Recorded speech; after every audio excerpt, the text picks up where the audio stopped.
Hello, everyone, and welcome back to Resilient Aging and Innovative Housing Online. This is the fourth and final session of the program. We're joined again today by Judy Shapalo, Ellen Ryan, and Bill Johnston, and they are representing Hamilton Aging and Community. Thank you very much for being here today. Thank you, Chris. Am I on? You're on. Yeah, the floor is yours. All right. So this is our last week, as Chris mentioned, and we are talking about planning ahead and taking some risks and sort of summarizing a little bit about what we've been doing for the last 3 weeks anyway. Next, please. So if anyone has any comments or questions about the homework and anything that we talked about last week, just please put it in the chat. And we'll talk about it now, or perhaps at some other point when we take a little break and have a bit of a conversation with some of the people out there. So is there anybody have anything right now they want to share or ask or clarify from last week? You could put up your hand or put in the chat. Okay. Okay, we'll move forward. Thanks, Chris. Okay. So we are going to have a follow-up Zoom meeting because we're just not sure if people want to continue this conversation, and so we want to give people a chance to do so if they choose to. And we'll do it 2 weeks from today at the same time, assuming that that's going to be convenient for most people. So if you want to continue the conversation in whatever form it takes, we're not quite sure at this point, just email me at jshapalo@gmail.com and we'll set up a Zoom meeting. It won't be through the Hamilton Public Library, it'll just be through myself and Ellen and Bill. We'll be there. We can just talk about housing and resilient aging, everything we've covered today, and whatever people want. You can actually send questions or topics or suggestions ahead of time to me if there's something that you would like to talk about, or just show up on that day and we'll just sort of play it by ear for the first time anyway. All right, thanks. Next, please. So we're going to have a little talk from Justine Levesque, she's just completing her master's degree in public health at McMaster with a focus on housing, and she's employed as a research assistant at Trent University Age-Friendly Peterborough grant, and she was interviewing seniors on issues related to resilient aging and housing. So she's going to just give us a brief talk on what her research has been finding. Thanks, Justine. And next, please.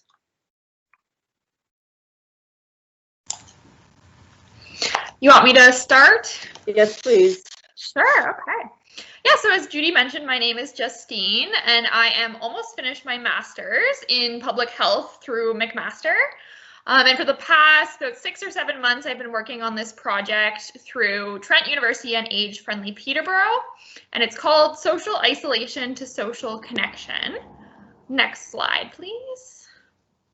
So this project is a 4-part project. The first one being a research study, the second one being about health and housing navigation in the city of Peterborough, the third one being about communication. So we've been developing tools to reach more seniors and make them aware of the services that are available. So we have a senior center without walls, we have a newsletter, we have tip sheets going out, different formats to reach different people. And then the final part is knowledge exchange, which is going to be quite a few presentations and more hard copies of the findings that we found that will be distributed to local representatives and to other people in the community here as well. Next slide, please.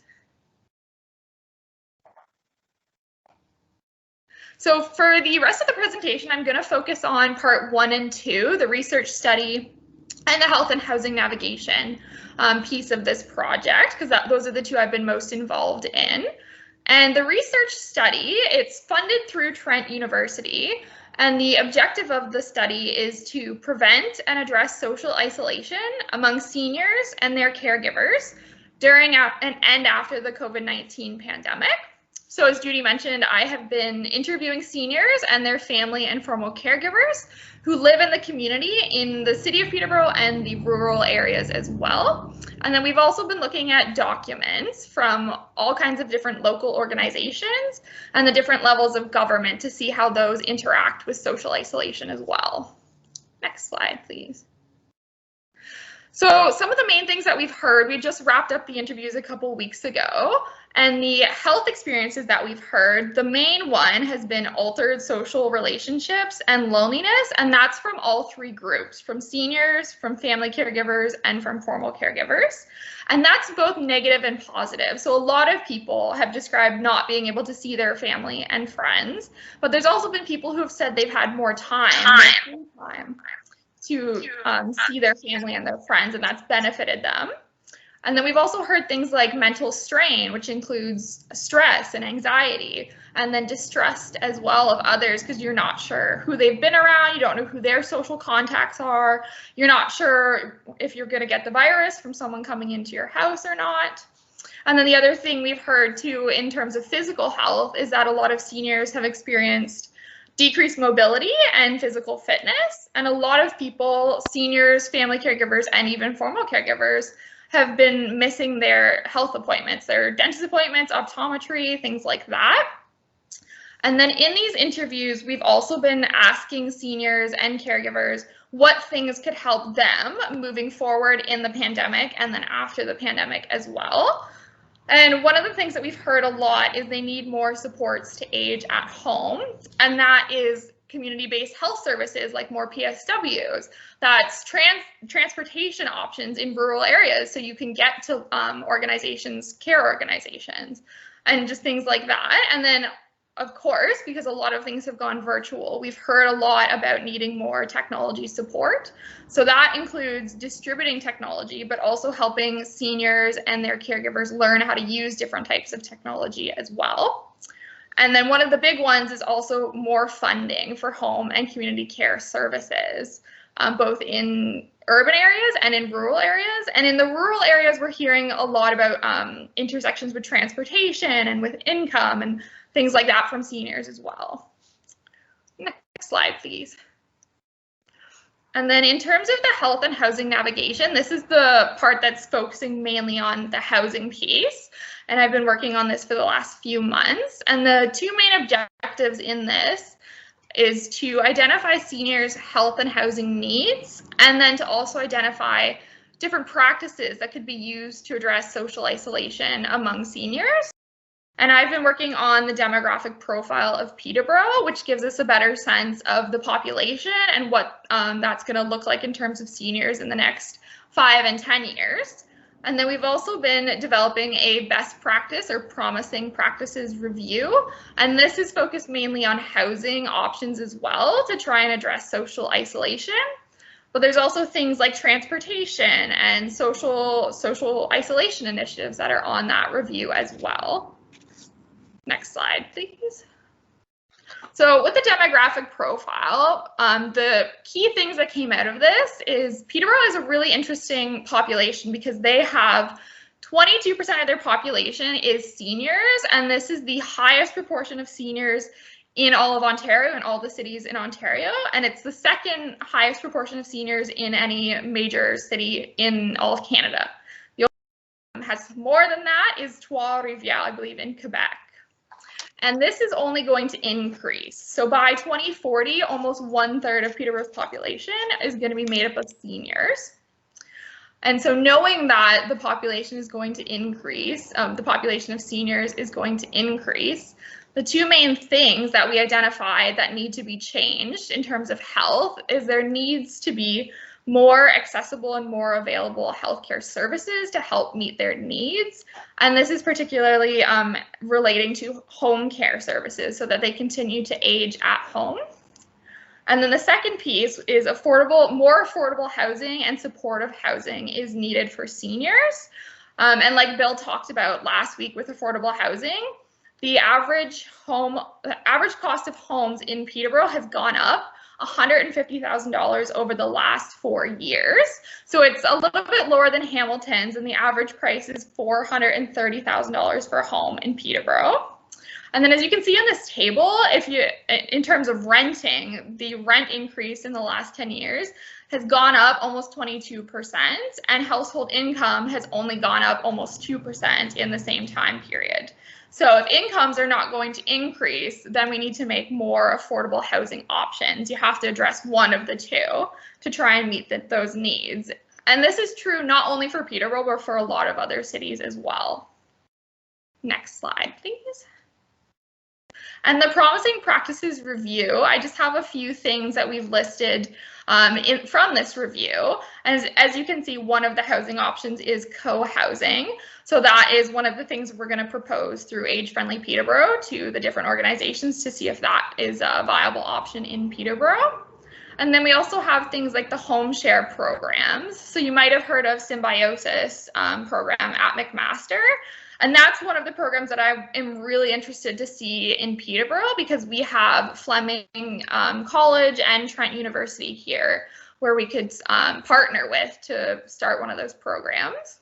And then there's also things like supportive residences. So that is something like a dementia village that's been proposed, and that's been used in different cities as well. And then in terms of transportation, some of the options here are more volunteer driving programs. And this is particularly useful for rural areas that don't have transit, don't have buses that go out there, and commuting on a cab from like 30 minutes into a town is pretty expensive. And then also just expanding transit to rural areas. So Peterborough has started doing this. They expanded to one of the rural communities just 20 minutes from downtown Peterborough. It's called Selwyn. And they have started that, but that was put on hold because of the COVID-19 pandemic. So we're also interested in finding ways to expand these options as we go forward in the pandemic as well. And then the last category we have here is social isolation initiatives.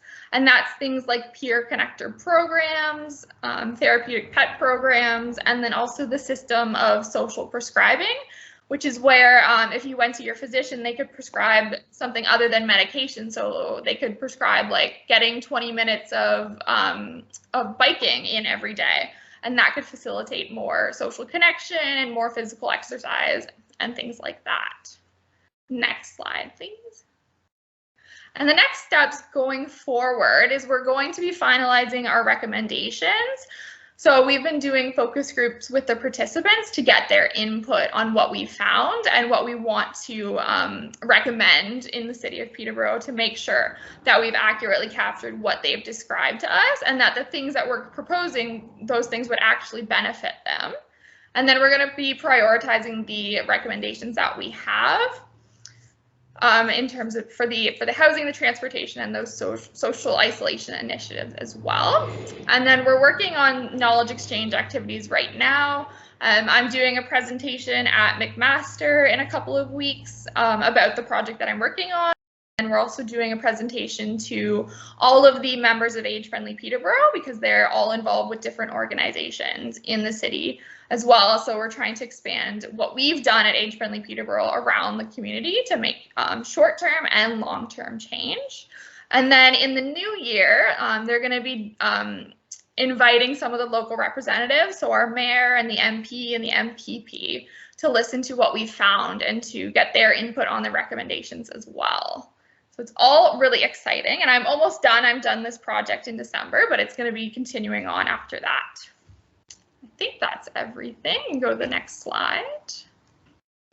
Yeah. Does anybody have any questions about that? There is one question that came through in chat. Does Peterborough have Wheel-Trans or darts? I've heard of darts, and I lived in Hamilton for only about 6 months. I'm aware that that's in Hamilton. We have something similar to that, but it's not called darts. And then with the city transportation transit system has a handy van. And I don't know if that's similar to to the other one that was in there. Wheel-Trans, yeah. I'm not sure what that one is, though.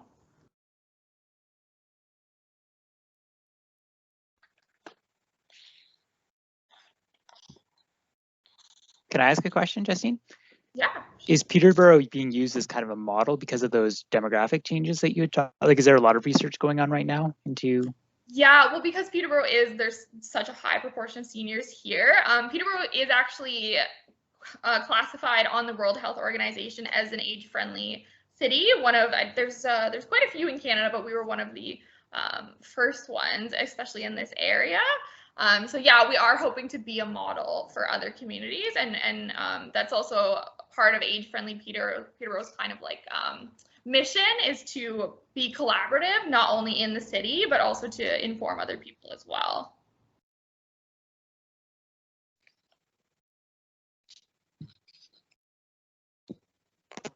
Ellen has a question. Yes, Justine, I was wondering what the biggest surprise for you for participating in this project, not only the findings, but in your experience of interviewing seniors in Peterborough.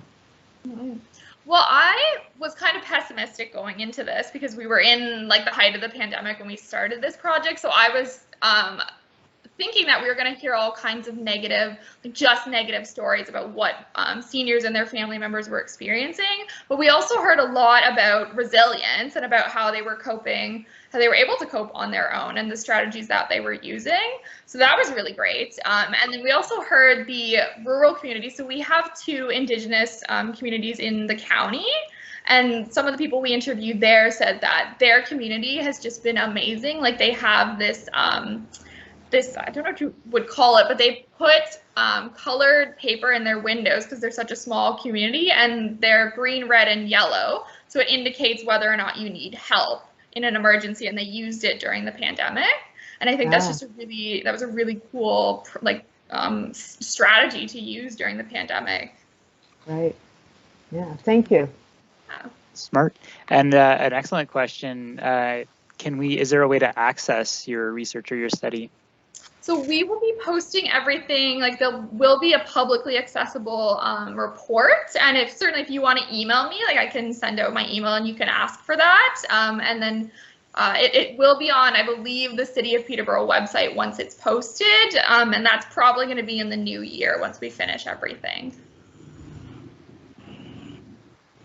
And I am, in the next few weeks for my program, I'm going to be writing a paper, and it's about not only building housing with a purpose, but building purpose into housing. And I'm looking to interview one senior from Hamilton versus one senior in Peterborough to compare different types of housing in those 2. So if you're interested in that, you can contact me about that as well.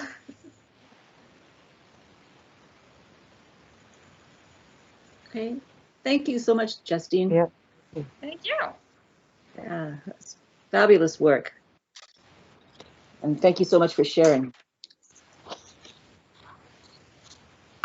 Next slide, Chris. So this week 4, the objectives of this particular session are trying to feel a little familiar and comfortable with the risks involved in taking charge, gaining confidence in your ability to proceed with a participatory planning project, feeling up for an adventure, and considering the risk of doing nothing at all. That's the big one, I think, considering the risk of doing nothing at all. Something to think about. And even if co-housing isn't for you, it's hoped that you will have some information as a result of these last 3 or 4 weeks that will prepare you for your elder years as we keep aging, and to learn to appreciate them and enjoy them, getting out of denial about getting older, and being proactive and just sort of making some decisions, and knowing that there are other housing options. Justine certainly mentioned some. Co-housing is one, and I'm going to mention, talk briefly about a little bit later on in the presentation. Next, please. So being informed and making a choice, that's what it's all about. I think just educating ourselves and sort of taking control of our lives and making decisions for ourselves, as opposed to waiting until it's too late and a decision is made for you, which is sometimes what happens, unfortunately. Next, please. So at the end of this course, you can ask yourself, is co-housing for me, and how can it enrich my life? And I will be going over a little bit about co-housing again a little bit later on, just to sort of repeat some of the key aspects of co-housing, the positive attributes of co-housing. Next, please. Making choices, choosing how to live and how to age yourself, and taking control of your own future is preferable to have than having someone else having to make it for you. Next, please.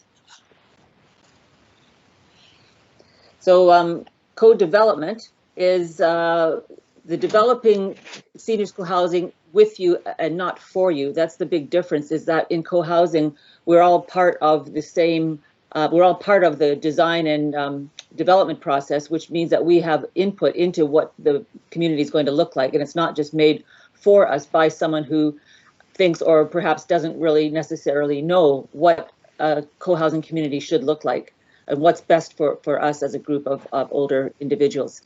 Next, please. So co-housing in Canada at the moment, you can see Ontario there, there's 8 in development, that's including us, and there's 1 completed, which is in Ottawa, that's Terra Firma, it's a small community.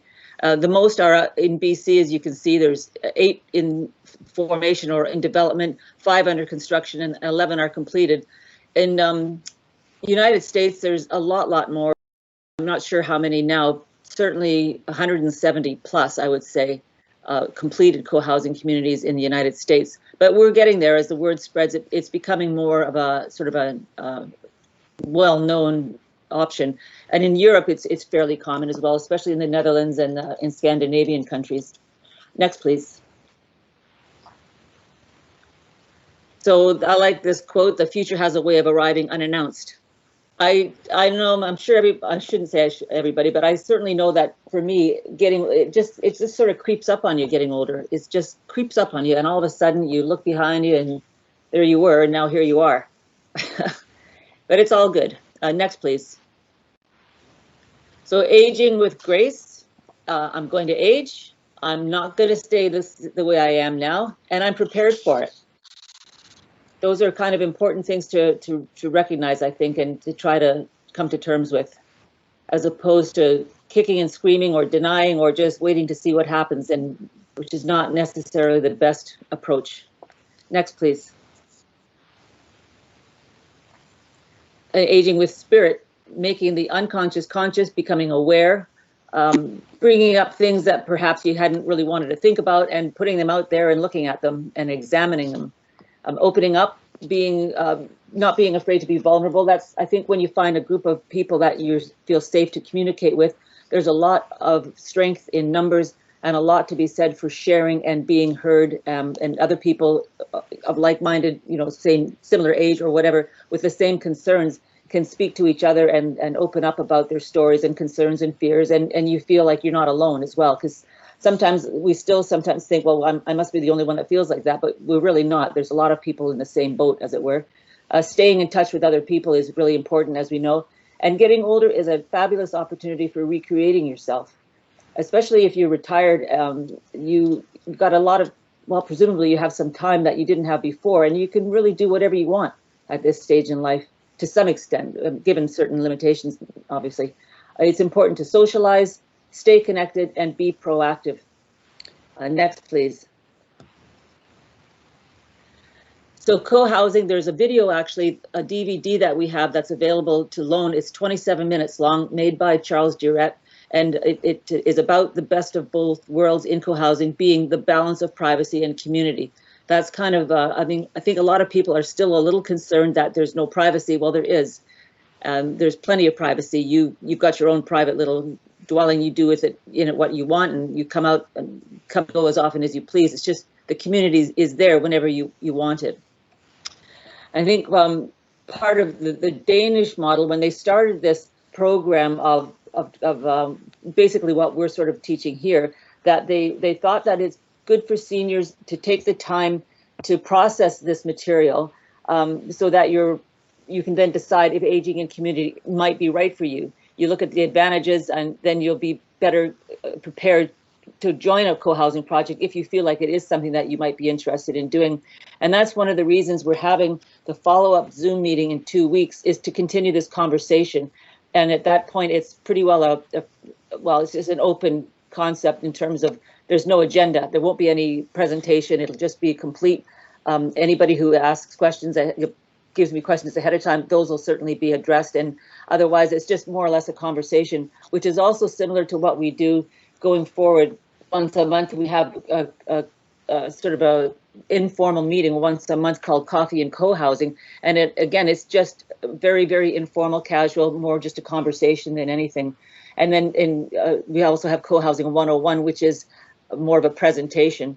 But I think it does take a while sometimes. It took me a while. Funny, I was looking at some things last night, looking at some notes, and I realized that I started talking about co-housing in 2017. I didn't realize it was that long ago. And I thought, oh, this is good for somebody else, just like everything else is sometimes good for somebody else. Everybody else should exercise regularly and we eat well, but I'll just do what I'm doing. Same with the co-housing. The more I got into it, the more I thought, wow, this makes a lot of sense. And I just got sort of pulled into it myself, so that I'm going to take part as well. But it took me a long time, I guess, is what my point is. So I just kept revisiting it and talking to other people, and it just makes a lot of sense. Next, please. So I just included this whole paragraph because I really like it. Co-housing offers opportunities for aging together, not normally seen in seniors co-housing, including the ability to respond more effectively to the evolving needs and desires of older persons, where people know their neighbors, care about them, and support them at some level. That goes back to the concept of aging in place. It's a good place to age in place because there's an opportunity to evolve as our needs change. As we said before, for example, if there's a few people in the community who need care, then we can have a live-in caregiver in the common house. We can sort of plan ahead of time for that. If we don't need a person now, we might in the future. And that unit could also then become, if we don't need a caregiver, that could become a guest suite or whatever the case is, or we can have visitors from other communities, whatever we want. But I think the whole idea is that as we evolve with our needs, we can adapt to it really well within the co-housing community. Next, please. So co-housing Hamilton is our little group that we have now of 10 people, we will help design our community and decide what we want it to be, and we'll manage it ourselves, and everybody is involved in some way. And that's not meant to be a scary thing that you don't know what you're capable of doing or what can I possibly contribute. There's something for everybody, even if it's just enthusiasm and just wanting to be there, that's fine. Everybody fits in some capacity for sure. And those who join Co-housing Hamilton become involved in the decision making at whatever point we're at. And right now, I'll get into that a little bit later, actually. And actually, it was Ellen Ryan that coined this phrase, grand generational. I think I mentioned before, it's the only real major decision we've had to come up with at this point, and that was whether or not to be seniors only or intergenerational. And it took us a few weeks, I think, of talking and conversing and going back and forth, but we ended up deciding on a bit of both. What Ellen especially wanted, being the leader of the Hamilton Aging and Community, is that we want it to be we want it to be seniors led. We don't want a young developer developing it and saying, okay, here's what I've done for you. We're making the decisions, we're involved with the design. And it'll be seniors led and oriented, but will include younger families, singles, and couples. And I understand that's not necessarily an easy thing to do at the beginning, is to get younger families, singles, and couples, but that's what we're open to anyway. Next, please. So things to consider, and that's important for us to consider, is who will be involved in the development of co-housing? Who are the consultants we'll need to hire? How can we become savvy co-developers? How can we spread costs so the risk is minimal? How can we avoid designing a project that can't get approval? How can we avoid developing a project that's too expensive?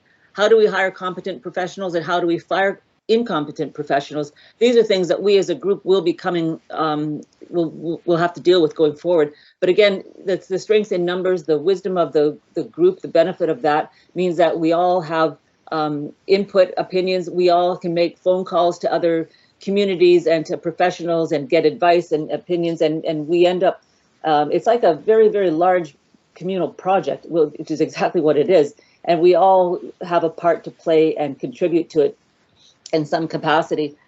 I think one of the things with the co-housing is that what we like about the co-housing is the fact that we do make the decisions as to what the design's going to be. And if we didn't, then it would just look like any other housing, basically, if it was just a random developer. but ours will be custom built for us as a group, not as an individual, but for us as a group to meet the needs of co-housing, and for us as individuals. So we would be working with someone who's familiar with co-housing, and we did have at the beginning, when we met in January of this year, we hired very quickly Co-Housing Options Canada, as I mentioned, I think before, and they basically provided us with a roadmap that meant that we were able to push forward to where we are with really never ever stepping off the path. We haven't been held back or had any major obstacles or any setbacks at this point at all. Not to say that we won't, we may, but I think we're very strong now as a group, and we're very organized. So I have great hopes for us going forward as we face more decisions. But the seniors and the developers, we would work hand in hand on and developing something that's the best for us. And I was just going to go back to that other in Canada, just for your information or for curiosity. The first co-housing community in Canada was built in 1996 in Langley, BC. And the first one in the US was Muir Commons in Davis, California in 1991. And that was the one that the first one, I guess, that Charles Durrett and his then wife, Katie McCammon, built after they came back from Denmark. They started that. So he's developed 55 of these projects, and he's an expert in the field, needless to say. And but it is important to absolutely think about what we want to do going forward, as opposed to waiting till the last minute before making a decision. Next, please. Can I just interject with a question that came up? Because I think it'd be a good time to address it now. Thomas asks, I believe it's, if each of the participants own their own unit, does this require a plan of subdivision? Well, it depends. I think it depends where we end up buying. I mean, it depends on the zoning. It depends how big the property is, what the zoning is, how many units we end up building. Funny you should say about the subdivision, because Charles Durrett was talking about that, and it depends if they even have that as an option at the city of Hamilton. But at the very least, we might have to get rezoning. But it'll just be like it'll be like any development. It's just maybe an acre and a half. It's not going to be a huge, blocks and blocks of houses. Okay, thanks. Okay. So currently at Co-Housing Hamilton, we have 10 members. We will be ready to move in anywhere from 2 to 4 years from now. So average saying 3 years from now. We've got 4 teams of membership and social, finance and legal, and outreach and communications, or marketing, but outreach we thought sounded a bit softer, and the steering committee. And we are, as I mentioned before, we are taking sociocracy, which we're just finishing up this course of sociocracy, which is a form of governance. So that's something that we're all very involved in and sort of figuring it out as we go. It's a bit of a work in progress. Our next steps are to become incorporated and to establish bylaws. And then the big thing, of course, in the new year will be actually site selection. And there's a whole litany of survey and questionnaires as individuals what we want, and then together as a group we'll agree on what we will find and look for, and then we start looking for property, which I think we'll have to be very creative about. And we'll be hiring professionals such as an architect, developer, lawyer. We had a meeting with a couple of lawyers so far, and we're going to be meeting with another lawyer in January. She's going to come, Emma Cubitt in Hamilton. She's going to be coming to our general meeting. But I just to sort of review the co-housing, because we've talked about it at the beginning of these sessions, but not so much lately. But the co-housing, the big thing with the co-housing is that it's intentional. We help to create our own neighborhood. There's a blend of privacy and community. It's co-developed, co-managed, and co-designed by the residents. There's no middle person. There's no management fee. There's nobody making money on, by helping us, because we're doing it ourselves. It typically consists of between 10 and 35 units, which could be a combination of any kind of style, cottages, attached bungalows, stacked townhouses, condo style units, Kawartha Commons in Peterborough, who we met with last week, which was great at one of our general meetings. They're just doing one building, not a high rise. I don't know how many floors it is, but it's one building. And I always get the impression, this is my thing anyway, is that we will have some kind of a combination, but that's all in abeyance because we really don't know at this point. We haven't really even spoken about it as a group, much less with an architect. But the co-housing is environmentally friendly. It tends to be sustainable. It's economically friendly, not so much in the buying of the units, but the fees are lower, and there's shared resources. People can do away with a car. They can share cars, bicycles, tools, resources, all that kind of thing. There's the opportunity to live both independently and interdependently. So we're not struggling on our own, thinking, well, I must be independent because I'm living on my own, and which is, I think, what some people think. But there's an element of being both independent and working with other people that you're living with, or depending on other people that you're living with for companionship and camaraderie and that kind of. Our mission, values, and vision already stated. That was done very early on, which we can certainly forward to people who are interested. And the co-housing generally operates on shared the values of reciprocity, respect, tolerance, compromise, honesty, all the good things in life. That's what we all want to live by. People at any age can be part of a vibrant community. There's the built-in social network and mutual support, and people will contribute, as they do now at our group now, as we're creating this community. People all contribute in some capacity at whatever level they can or want to. People will be recognized as a valuable part of the community. No one's left out, and it's a place to age with grace, resilience, joy, humor, fun, adventure, and a completely new chapter in one's life. I know it's out there for some people, as it was to me. I thought, I don't want to live in that kind of a place because I'm not familiar with it. It sounds like I don't know what it sounds like, a commune or something like that. But I think, well, what's wrong with a commune anyway?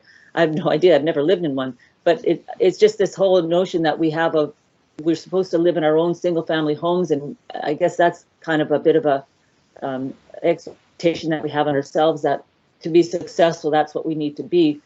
But I think there's a point when you're older that you can live on your own, but then there comes a point where that's not such a good thing after all. And this kind of preempts that point of when you really don't want to be on your own, or perhaps shouldn't be on your own, so that you don't have that transition of having to move someplace because you can't live on your own anymore. We can benefit from the collective wisdom of the group, which we do already. Absolutely, we do. And it will reduce the dependence on social services. I should caveat, it's not meant to be a panacea, and I know we obviously speak about the positive aspects of co-housing, but needless to say, there will be challenges going forward. But the whole thing is, I think that it gives us an option and a desire that we can sort of maintain control of our own lives. And I think also, especially as I'm getting older myself, that I don't want age to be a negative. I don't want it to be a negative. I want to be able to feel like I'm not too old to try something or start something just because I'm a certain age. And there's an opportunity to welcome a new chapter in one's life and do it with sort of fun and verve and wisdom, and try something new. It's not necessarily a bad thing, aging. Unfortunately, it used to be. I remember my grandmother had a heart condition when she was 70 or something like that, and at that time it was strictly no exercise, just take it easy, and that's what she did for the rest of her life, unfortunately. And I'm not so sure that was a good thing for her. Next slide, please. So co-housing Hamilton, this is our pathway to membership. People start as newcomers, and then they can become an observer, where there is a very minimal fee to join as an observer, which basically is to be on a fly on the wall and to come to some of our meetings and our socials and find out a little bit more about us and what we're doing. And then as an explorer, there's a little bit more of a financial fee, but you then are part of the decision-making process, and you would be asked to be on one or more of the teams. And then as a member, then that's more of a cash outlay. And then when we're owners, we all live happily ever after. That's the idea. So we're still in the very beginning stages right now. We haven't had any major cash calls at all because we haven't needed to at this point. But when we do, that's going to happen.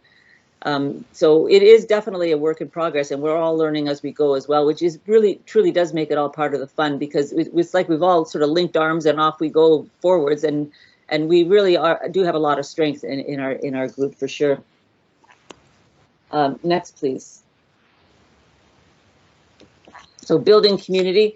The community is meant to be a safe space, an opportunity to bond, to have important discussions, and to build relationships. And it's a place that we can naturally know a few people and become fast friends with them. And then from there, then the caring happens, because when you know someone really well, you tend to care for them.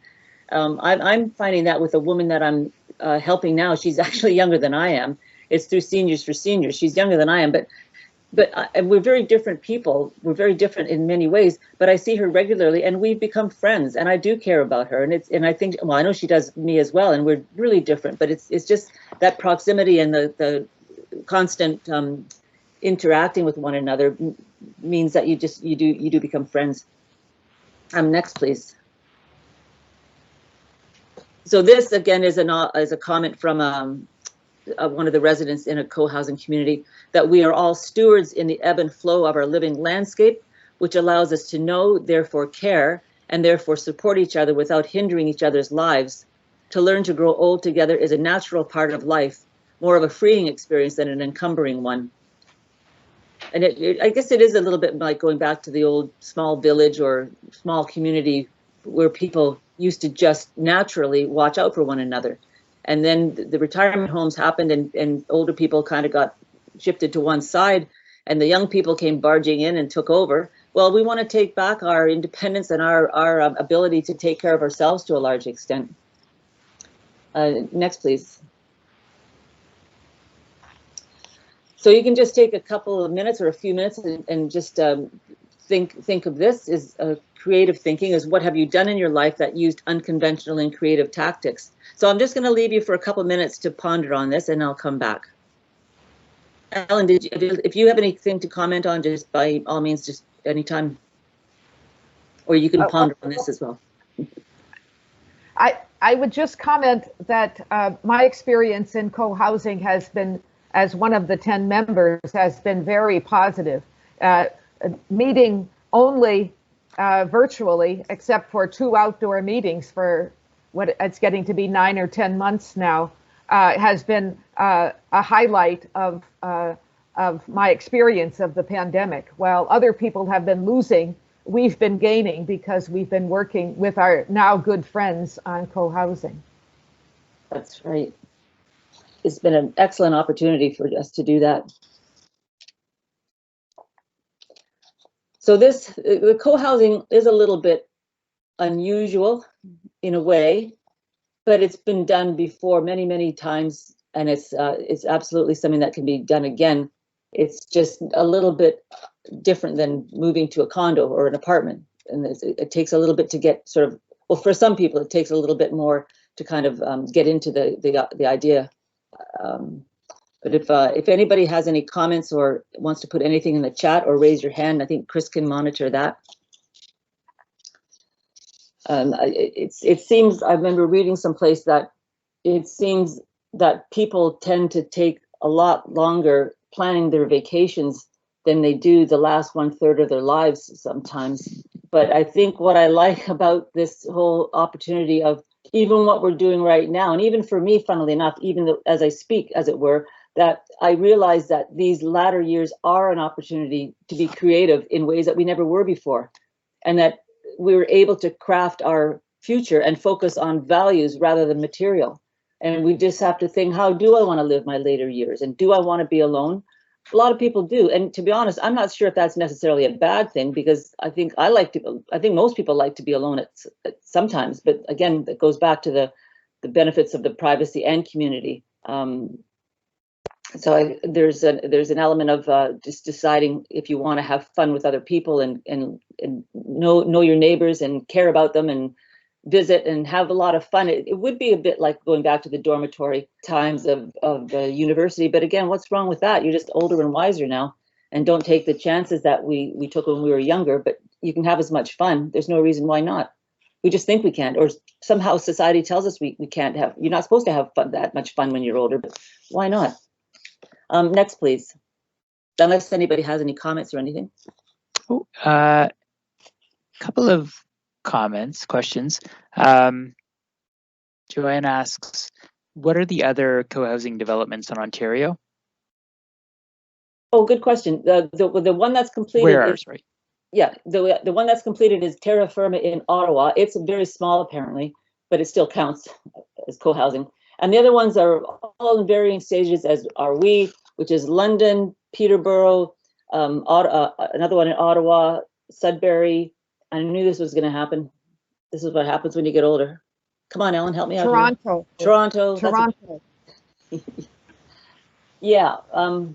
Yeah, I think that's it. Sudbury, London, Ottawa, Toronto, Peterborough. They're all in the varying stages of development. And actually, we are going to be more often in communication with them, all of those people. Mark Powell and Chris Stevens with Co-Housing Options Canada, they are also part of creating Co-Housing Toronto. And we've been in touch with the people in London and Sudbury and Peterborough, because even at this stage, everybody helps each other out. Even as communities forming, we're already helping each other out, which I think bodes well for the community itself.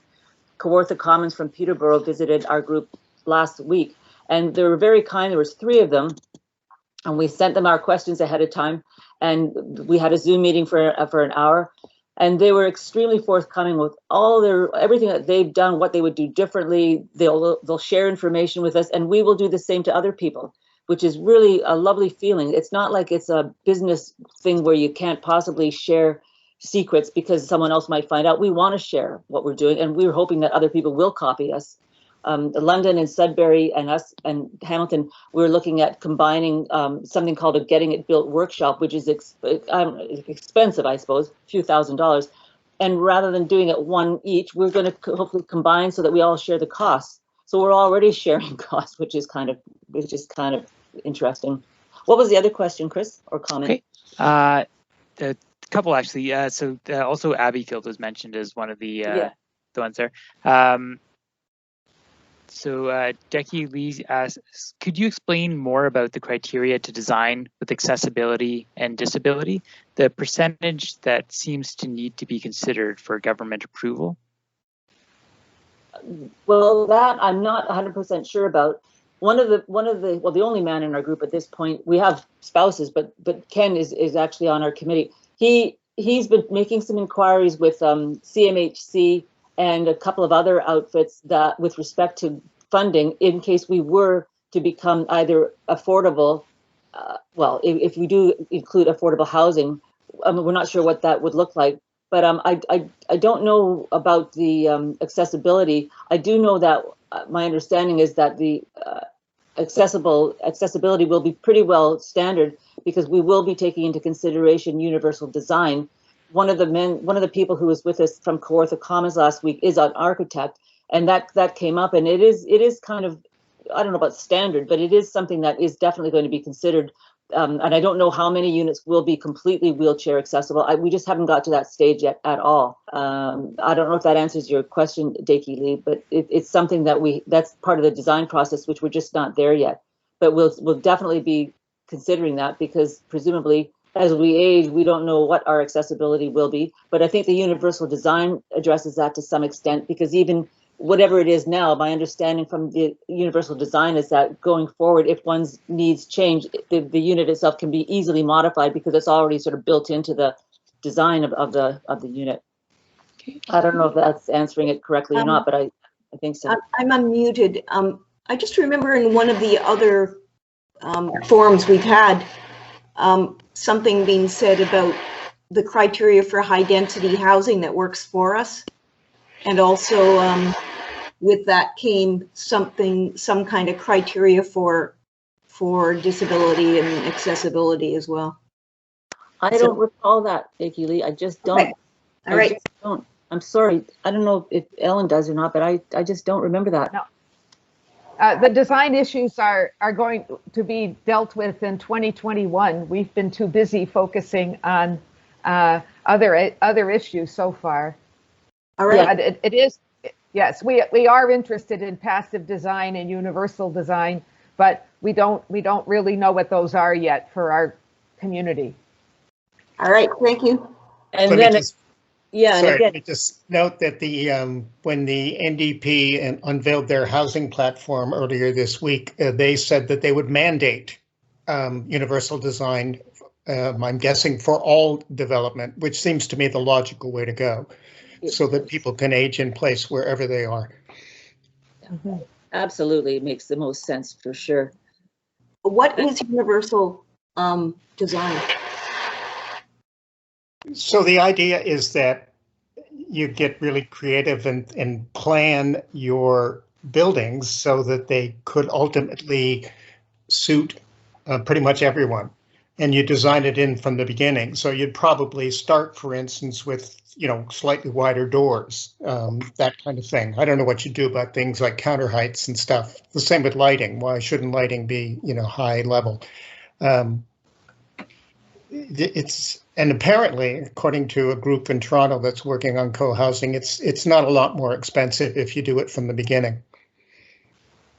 Thank you. Yeah, it's any age can live there comfortably is the idea. Like I'm not sure about a 2-year-old the counter height, but yeah, and it is so that it's not just for young fit people who have no problems. I guess probably it's to do with the flooring material and the lighting and as Bill said, the counter height, and maybe if the counter height is at what we would consider a standard height, perhaps it's built such that it's easy to lower it if need be. It's as opposed to ripping out the whole kitchen. I think there's some element of just having some foresight and thinking ahead as to what changes might take place. But absolutely, I mean, we're definitely going to be considering all these design options as we go. And anyone who's involved at this point or any point would be part of the design process. Like we're very involved in that. The architect, I don't know what that's going to look like, but that's one of the things about co-housing that's very attractive is that we are part of the design process. That's a lot of decision making as well, but that's what we're learning to do. I just got my book, Ellen. There's a book called Many Voices, One Song. Is it called? That's the sociocracy, Yes. and it's all like making decisions together as a group, and it's different. It's learning, which again is really fun. It's a new way to communicate, a new way to have meetings, and it's great. The focus of sociocracy is governing by consent, and the goal is that everyone's voice is heard, and also that you make efficient decisions. So if you go for consensus, the problem is you might never get to a decision. Whereas with this process, we're supposed to be have both equality and efficiency. That's right. Yeah. It really is interesting learning these new skills. It's being back in school, really. It's quite fun. So next, please.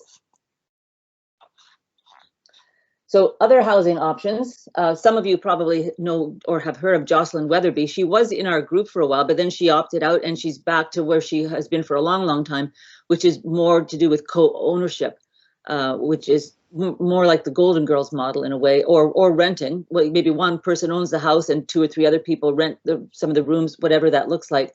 But she's got a Facebook page, and we can actually provide all this information to you via email, anyone that wants it. We Own is an app that is online that we were very excited about when we first started co-housing, because we met with these 2 young guys. They were University of Waterloo graduates, and then they just decided to let it go. I guess they went off to new things when they graduated. But it is an app. I guess it's an app online, and it is a way to connect people who want to co-own real estate. And then there's me. I can also help with co-ownership, because that's kind of what I like to do, is helping with housing options. Next slide, please. And then home sharing, Justine, and I think I've mentioned it before as well, McMaster Symbiosis, and Daphne, I think if she's here, I think she was went through McMaster Symbiosis and had a student who lived with her, a grad student, and it can be a very satisfying and mutually beneficial living arrangement for both people. The grad student may get reduced rent in exchange for helping around the house in whatever capacity, and the senior has the comfort of having someone else in the house for security and a bit of companionship and that kind of thing. So that's a lovely option for some people. And Golden Girls Canada, Dorothy Mazot. She has she's actually this Saturday she's got an online workshop at 12:30. I think it's $50, but she's having a workshop to talk about what she does, which is bringing together homeowners and housemates. If you have a home and you're willing to rent out one of your rooms, then this is a method where she would help you find someone that's suitable. Same as the one underneath, Home Share Alliance with Tara McEwen. She was at a couple of our events, and she also does the same thing. She has a methodology. She used to work in human resources, and she has a methodology to match people up. And it's very, very detailed and very professionally done. And she helps people through that process, as opposed to just going on Kijiji and advertising for a roommate. And who knows who you're going to get that way, needless to say. You wouldn't want to do that. So she vets the people and screens them and interviews them and then matches people. So that's a good option for anyone. And I think the good thing with these as well is nothing's permanent. Like if you find you didn't like it, you just say, well, I tried it and I don't like it. But I know there's people that have done this that just found it's a really nice option as opposed to living alone for some people. Next, please. So we're having a couple of events coming up. As I mentioned, the coffee and co-housing we have once a month, usually on a Wednesday or Thursday evening, and then a Saturday just to accommodate people's schedules. And then the coffee and co-housing is just extremely informal. In fact, the last time we had one in November, October, I guess, we spent close to an hour just on introductions, which was good because it meant that people were taking the time to really talk about where they were at, what their concerns were, what their fears are, why they're on the call, what they like about co-housing, what they are worried about. There's a lot of questions like what if this, what if that? Well, and we can answer them to some extent to the best of our ability, but some things we just cross that bridge when we get to it. So the coffee and co-housing, there's no presentation. It's just really sort of a random, easy, informal conversation. The co-housing 101 on December the 5th is more of a presentation. It's basically one that our consultants, Co-Housing Options Canada, presented to us quite some time ago. And I basically share the slides and everything on that. And it's more details about co-housing, a lot of which you've learned over the last 4 weeks anyway, but there is more information and about Co-Housing Hamilton. And then we have monthly general meetings. As I mentioned, we had Kawartha Commons co-housing from Peterborough came last month, which was really interesting. In December, we're having a woman. I don't know if she's on this call, but she was part of one of the founding members for Belterra co-housing on Bowen Island in BC. So she's going to be speaking at our group, and that will be the meeting. It's just chatting with her about what her experience was, and we can ask questions. What did you like? What didn't you like? What worked? What didn't work? What would you have done differently? What are your concerns? What would anything that she can share with us? And then in January, we're having Emma Cubitt, the architect from Hamilton, who's very involved with affordable housing and Indwell. So she'll be meeting with us at this general meeting, and pretty well anybody who has an interest is welcome to join. So you can contact me, and there's a couple of other members that have access to this Gmail as well, the cohousinghamilton@gmail.com. If you're interested in any of these events, you're most welcome to contact me. Next, please. Oh, this is Ellen now, right? Are you okay, Ellen? Yes, I'm fine. Yeah. Okay.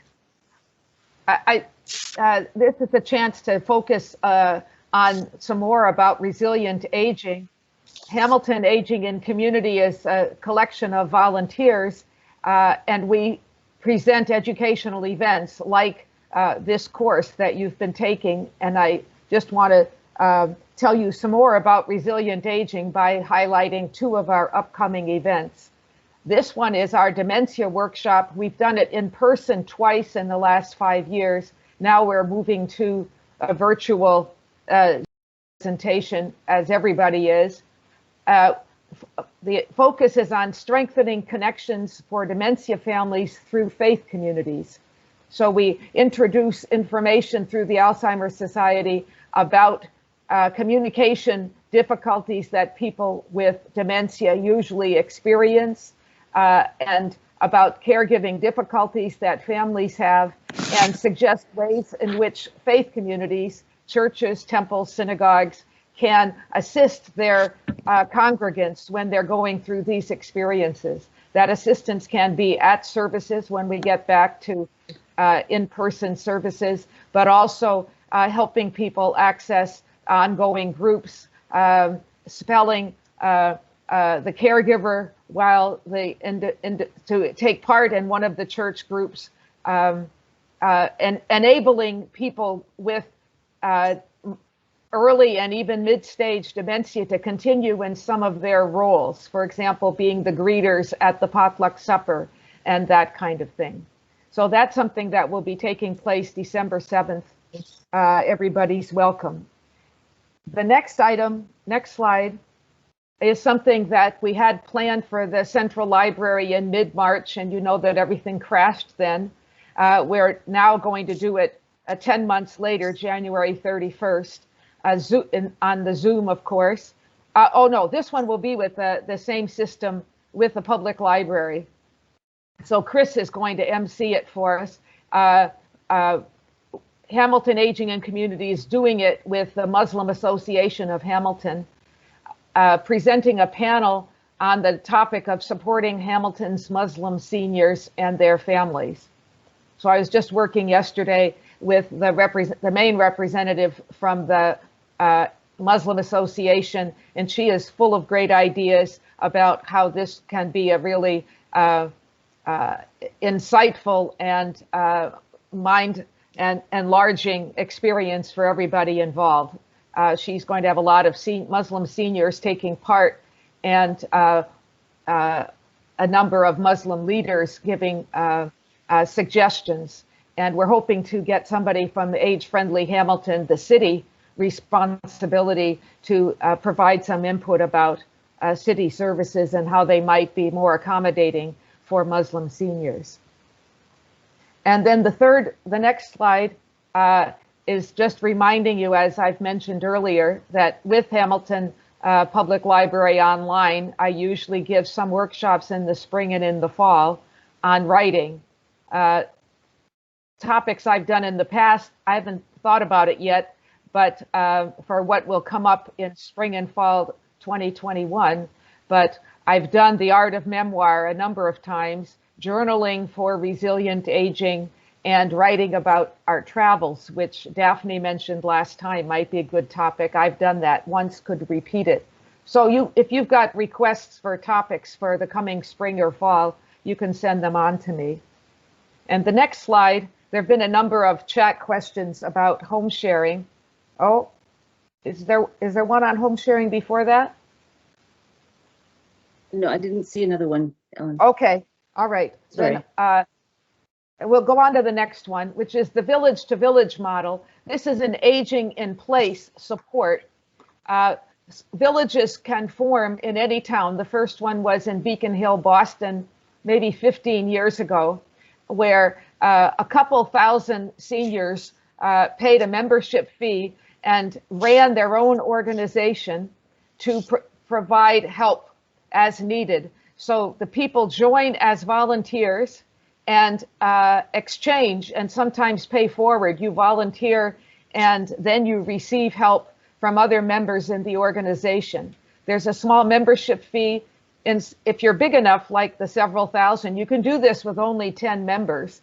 But the membership fee is in some cases symbolic, but in some cases it's big enough for a big enough organization to hire some staff. The volunteers give as they're able. They always provide a phone service, a phone number where people can call and ask for help. And then there's a mechanism to try to identify other members who could provide that kind of help. Sometimes it's providing what you need the most is information. Now this is happening to me or my loved one, and I don't know where to go for help.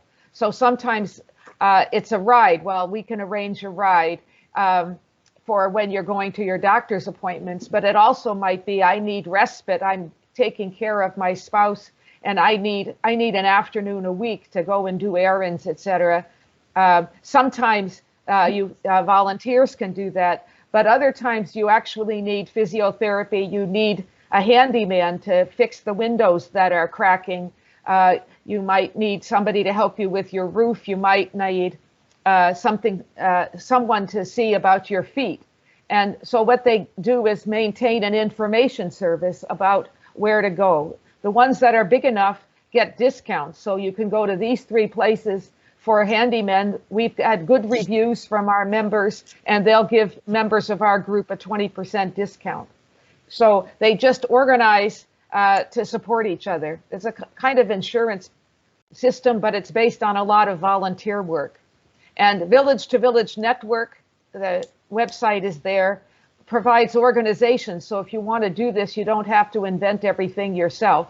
You can create a time bank to keep track of how much time people are giving within the system. You don't have to make up your own Excel file. You can work with Village to Village to find out a simple system for keeping track. And is that that's probably my last one? Or Yeah, go to the next slide. Yeah. Yes. Okay. The missing slide was about home sharing, mentioning, I think Judy covered McMaster Symbiosis and gave the website.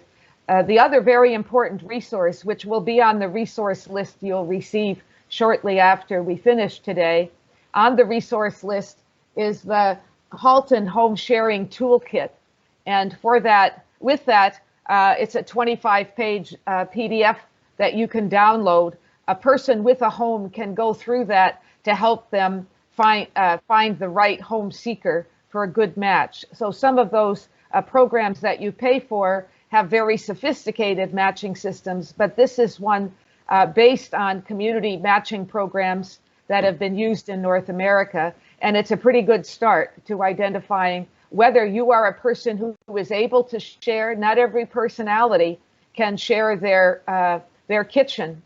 Whether you are able to share, and also to try to find somebody who also is able to share, stressing that you need to ask for references, even though you want to be conversational and polite. You just say, my toolkit says now I have to ask for references, and suggesting that you have some overnight practice. So before somebody moves in, the person might stay overnight 2 nights. And I think in 24 hours, you can learn a lot about a person and about whether it's going to be a good match.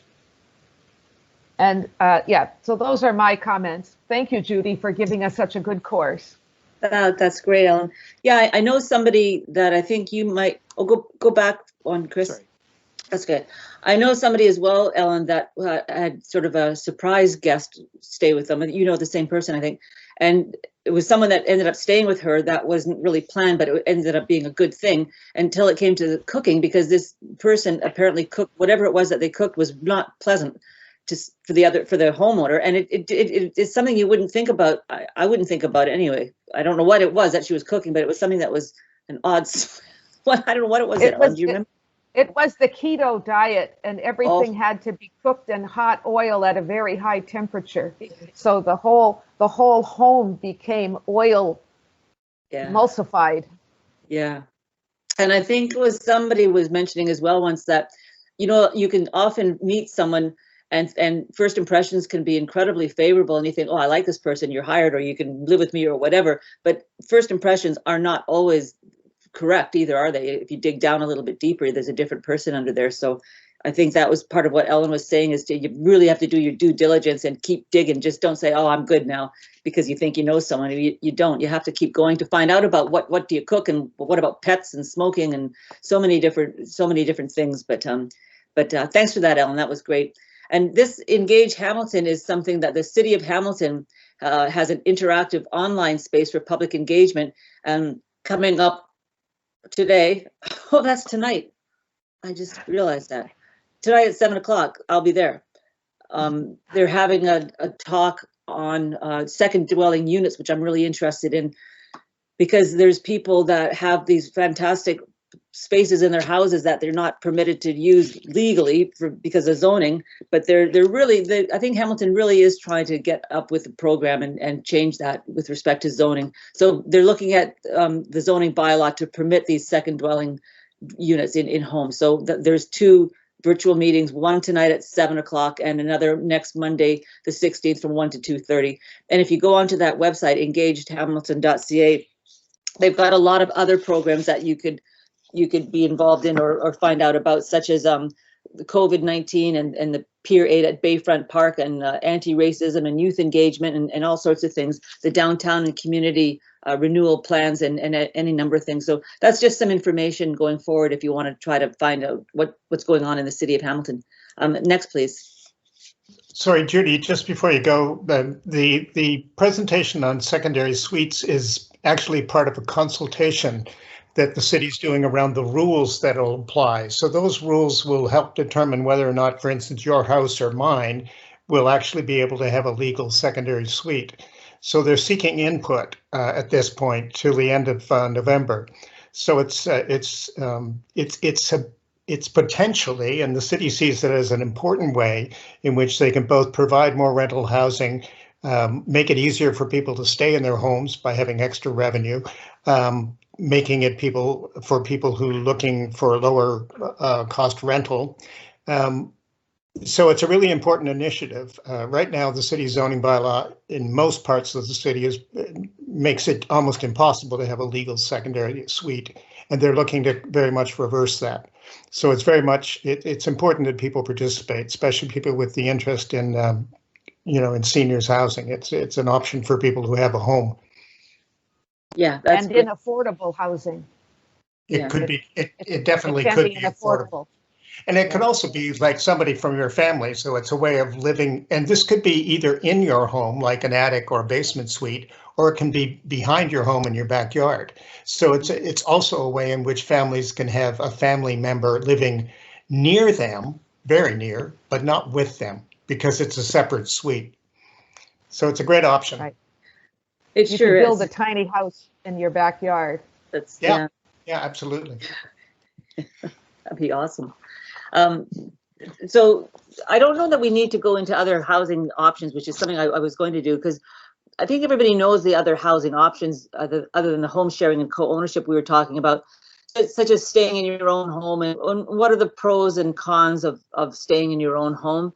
I mean, there are a lot of services that are out there provided either for free or by paying someone, such as what would you call them? There's services that someone will come and help you do your grocery shopping, run errands for you, do your banking, whatever you want, keep you company, whatever you want. So there's a lot of options out there to stay in one's own home if you want. But I guess the thing that Ellen and I especially are sort of focusing on is not staying alone at home by yourself.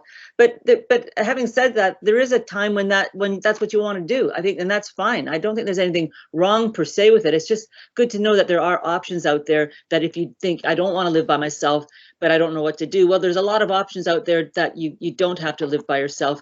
And of course, living in one's own home, there's many ways to renovate it so that it's more suitable as we get older, such as the grab bars and providing a ramp and converting a tub to a shower. And there's also the option of moving in with family. There's pros and cons to that. Condos and apartments, there's pros and cons to that. Co-ops, everything, there's a lot of options out there, but most of those, a lot of them still involve being alone, which is not necessarily what we want. Retirement homes are great. The pros are there's not much that work that you have to do yourself, but that can also be one of the cons as well. There's not much that you need to do because everything's done for you. Decisions are made for you. Meals are decided on. So that's what we like about the co-housing, is that we'll be deciding all that ourselves. And then some people, I know where Ellen is, in a townhouse community, where it's sort of almost like a spontaneous, organic kind of a community, in that the neighbors, I don't know how you started it, Ellen, but it's almost like somebody's knocked on someone's door and say, do you want to start a community that we kind of have meals once in a while, or whatever the case is. And so it doesn't have to be a co-housing community like what we're doing, but there can be an informal one on your street with your neighbors, down the street, whatever the case is. But it's just, I think the thing is just making connections and staying connected. And building neighborliness. Building neighborliness. Yeah. Yeah, and that's the trouble with the suburbs, I think, is that people in the suburbs, they've got their big 2-door garages, which are often at the front of the house. You click your way into the garage, in the house you go. You don't have to come outside. You never see anybody at all, and that's got to be a little bit isolating over time. So these are our contacts, and 3 of the websites that we're looking at one's ours, the Cohousing Hamilton, Hamilton Aging and Community, and the Canadian Cohousing Network. We'll mention all those co-housing communities that I mentioned earlier in the forming stage or constructed or in development, and you can keep track on what's going on in Canada, basically, as new communities are forming. So next slide, please. And apparently this is a thing. Old is the new young. I'm pretty happy about that. I don't think it means that you have to look young necessarily, but it means that old isn't what it used to be, where you just out to pasture and just be quiet and don't do much for the rest of your life. I think there's so many people doing so many fantastic things at any number of ages physically, and all sorts of contributions and things that people can do at any age. So next slide, please. And that's it. There's evaluation forms that I think Ellen said she's going to provide, as well as the list of resources, which has grown to be quite substantial, resource material, books and that kind of thing. So I wonder if we've got a few minutes if anyone has any questions or comments at all. I have been stockpiling some questions. Okay. So maybe we can start with those. Some of these I think have been dealt with in various ways. There was much earlier, a question for Justine asking, I suppose anyone could answer this, any of the presenters, but someone was just asking if you could comment on the symbiosis program at McMaster in general. How well is it going? Yeah, so I can answer that one. McMaster, that program actually won an award from the City of Hamilton for being one of the top 3 housing designs or housing projects in 2017. It was a pilot project for 2 years. I believe it's still going on. There was an article in the Spectator actually a couple months ago about how that home sharing has benefited people during the pandemic. And I believe it is still continuing. I can comment on that. Here she is. I spoke to the leader the other day because I've got a bedroom waiting for somebody, but very few international students are coming in that want housing because of COVID. They're doing things at home on the computer or whatever it is.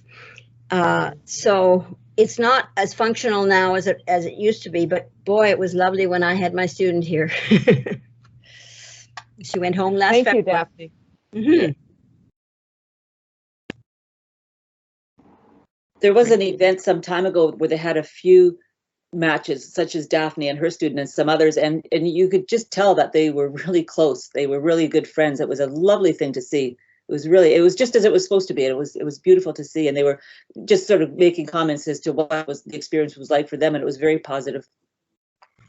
And what the student did was help me with the things that hurt my back, which is chronic. Yeah. So that it was a really symbiotic gathering. Yeah. Great, and thanks for your perspective, Daphne. There was a question, when in January are you meeting with the architect Emma Cubitt? Oh, that's a good question. January 11th.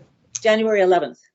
Yeah, it's a Monday at 4 o'clock, Monday, January the 11th at 4 o'clock. And if whoever asked that, if anybody here wants to attend, you just let me know, I guess, or Alan, and we'll just send you a Zoom link to it.